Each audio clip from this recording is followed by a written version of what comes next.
আসসালামু আলাইকুম বন্ধুরা, পরিমল প্লাম্বিং এন্ড স্যানিটারির পক্ষ থেকে আপনাদের অনেক শুভেচ্ছা জানাচ্ছি। তো আজকে ছোট্ট একটি কাজ নিয়ে আপনাদের সামনে আসছে।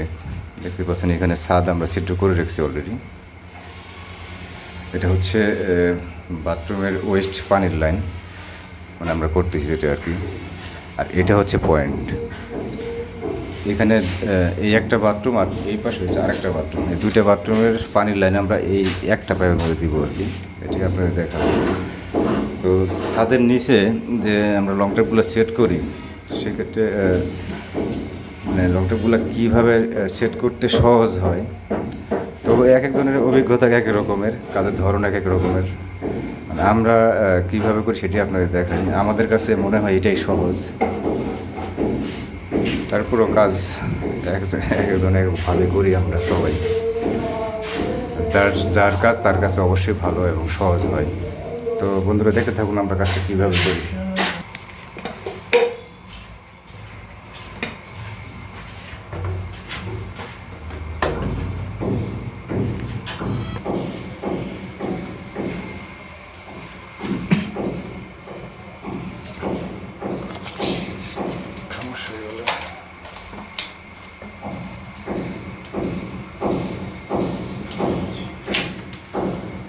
যখন আপনার বহুতল ভবনে বা কলসাদের নিচে, কলসাদের ভিতরে যখন কাজ করবেন, তখন লং টেপের সঙ্গে অবশ্যই সাইড ডোরগুলো ইউজ করবেন।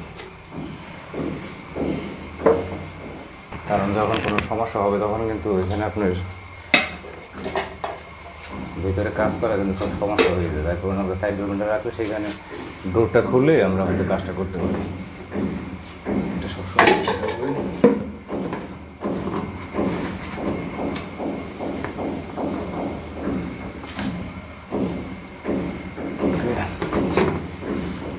তারপরে ইউটিউবটা আমরা পরে লাগাবো।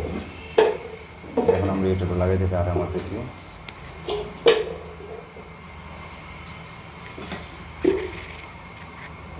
ইউটিউবে আঠা মারার সময় খুব কেয়ারফুলিভাবে আঠা মারতে হয়, কারণ এখানে যদি কোনো গ্যাপ পড়ে যায় সেক্ষেত্রে এটা সমান দেওয়া সম্ভব হয় না। আচ্ছা, এটার কাজ আমাদের শেষ। এখন আমরা আরেকটা কাজ এটা করবো।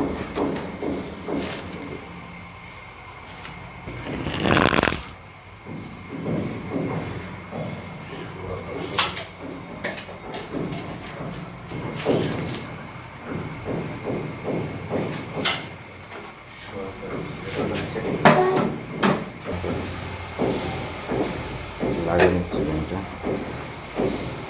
অবস্থা।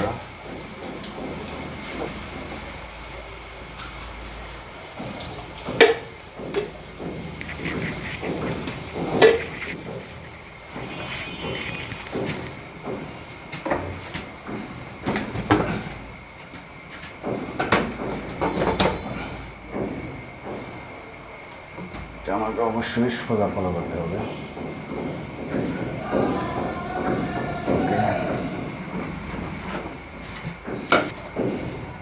দেখেন এই পাশেও কিন্তু আমরা সাইড ডোর ইউজ করতেছি লং টেপের সাথে।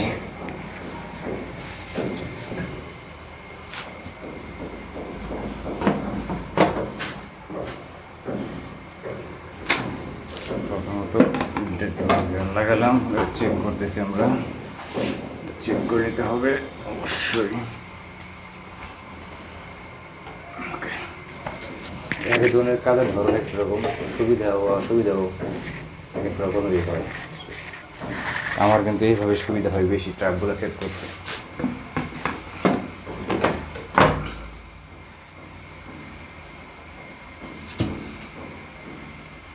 ওকে, আমাদের লং ট্রাক সেটিং শেষ। এখন আমরা নিচ দিয়ে কার্টন দিয়ে জাম দেবো, দেওয়ার পর উপর দিয়ে সিমেন্ট মারবো।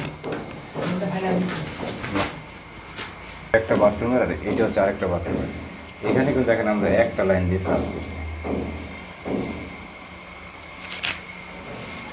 ছাদের ওয়ারিংগুলো অ্যাকচুয়ালি আমরা এইভাবেই করি, আমাদের কাছে মনে হয় এই সহজ।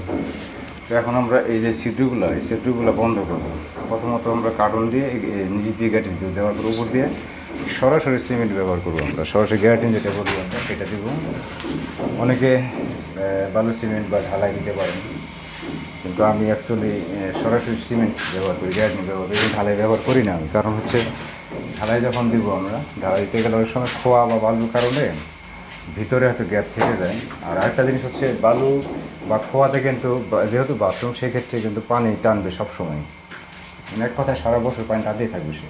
তো বালুর ধর্ম হচ্ছে পানি টানতে টানতে পানি একসময় ছেড়ে দেয়। সেক্ষেত্রে পরবর্তীতে দেখা গেছে আপনার এই জয়েন্টগুলো দিয়ে, যেহেতু আপনার ছাদটা ছিদ্র করা হয়েছে, রিপিট জয়েন্ট পড়ছে, সেক্ষেত্রে পানি লিকেজ করতে পারে বা করে। এই জন্য আমি সরাসরি সিমেন্ট দেবো। আর সিমেন্টের ওখানে কিন্তু পানি অ্যাকচুয়ালি স্লিপ করে, সিমেন্ট কিন্তু পানি ধরে রাখে না, স্লিপ করে আর কি, যার কোনো ওখানে লিকেজের কোনো সম্ভাবনা থাকেই না। যার কারণে আমি সরাসরি সিমেন্টই ব্যবহার করি। তো বন্ধুরা দেখতে থাকুন, আমি এখন কার্টন দিয়ে গাড়ি দেবো।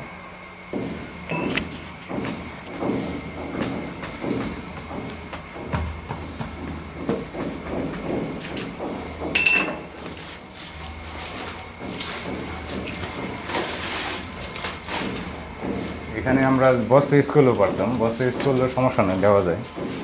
তো বস্তা থেকে আমার কাছে মনে হয় সুবিধা বেশি আপনার কার্টুনটা।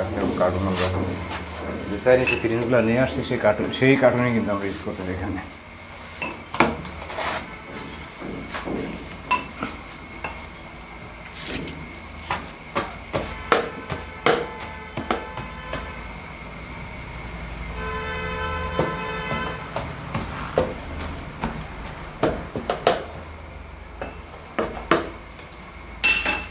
এইভাবে যদি আপনি লেডিস দিয়ে নেন, সেক্ষেত্রে কিন্তু আপনার এখানে নিচে পড়ার সম্ভাবনা একেবারেই থাকে না।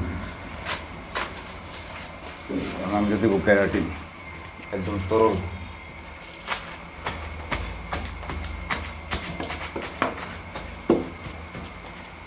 এটা গ্যাটিস দেওয়ার সময় ফলো করতে হবে আমাদের যেন বেশি ভিতরে না ঢোকে।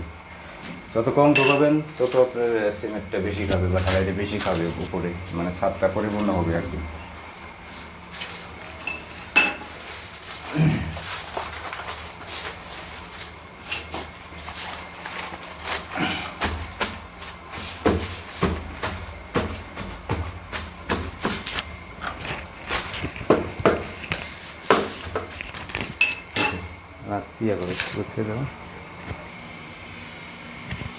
বন্ধুরা, আমাদের কার্টুন দিয়ে গ্যাটিস দেওয়া শেষ।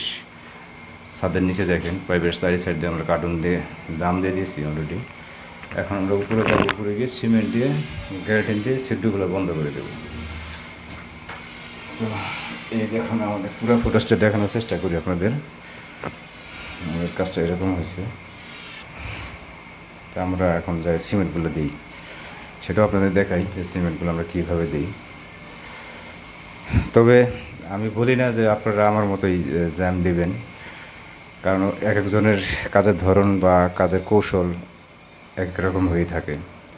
তবে আমি এইভাবেই দিই সবসময়, আমি কখনো কোনো ফল্ট পাইনি। তো প্রথম অবস্থায় আমি ঢালাই দিয়েছিলাম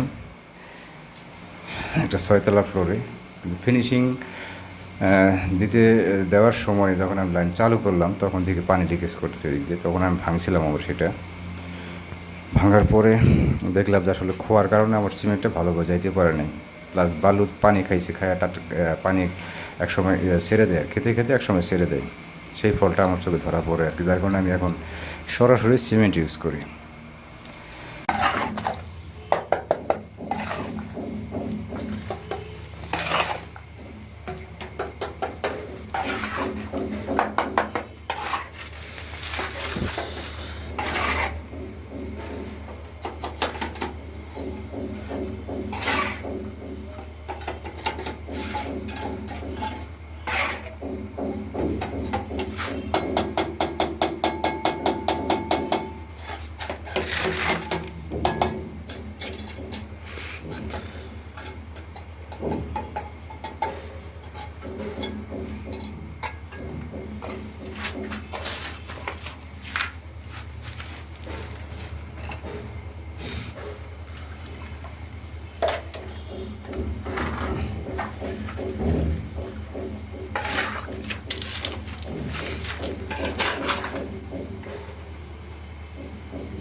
শেষ।